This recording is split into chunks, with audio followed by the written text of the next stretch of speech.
Assalamualaikum warahmatullahi wabarakatuh. And a very good day to everyone.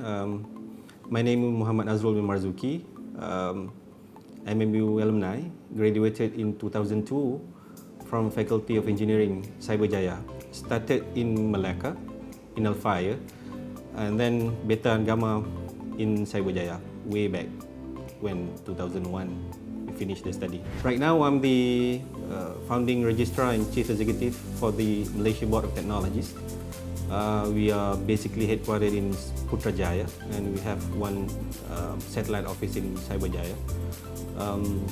This particular office is basically the statutory authority for the technologists and technicians in the nations. So here I am, 17 or 18 years later. How has MMU built me to who I am right now?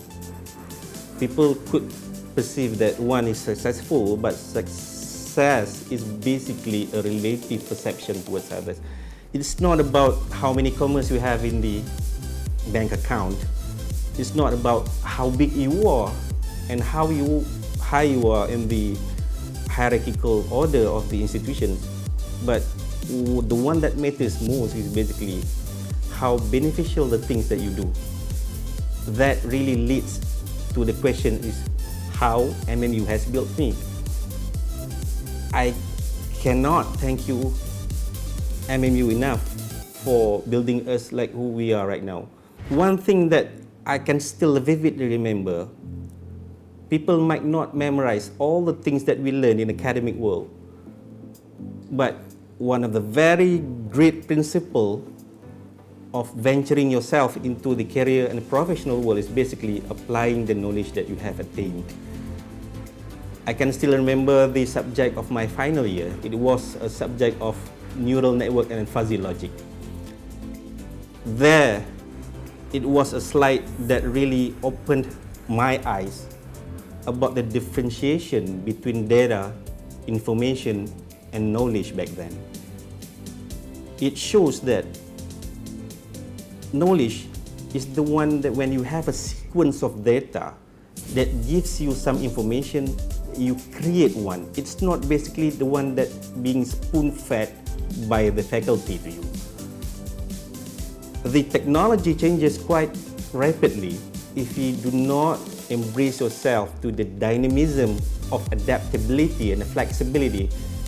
That shows that you are lacking behind the knowledge, and the other way around. The other things that I could remember is basically if you are doing your job right now, one of the most important parameters is basically communication. I graduated in 2002. My program was Bachelor of Engineering in Electronics in Telecommunications. So a lot of telecommunication jargons that you are hearing right now, but not the one that we do not apply in our daily lives. Amongst other things, basically, you need to modulate some of the information that assigns signals that you're going to be transmitting to the others. You have to know the stations in your life. There are certain people with certain level of comprehensions. You have to know how to modulate those signals. In the case of I take one example of pulse code modulations. All the telecommunication students, we had to memorize, we had to understand those. Before you change the analog signals into the digital, you have to sample it first.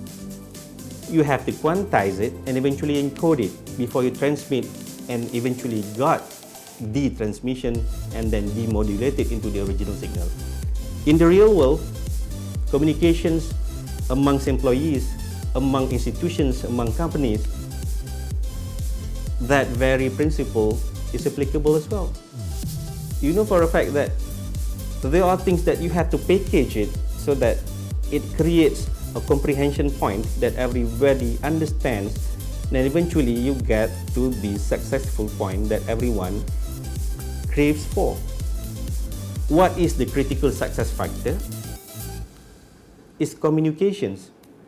Telecommunications, the one that we studied, is just a mere knowledge for you to embrace the real world back then.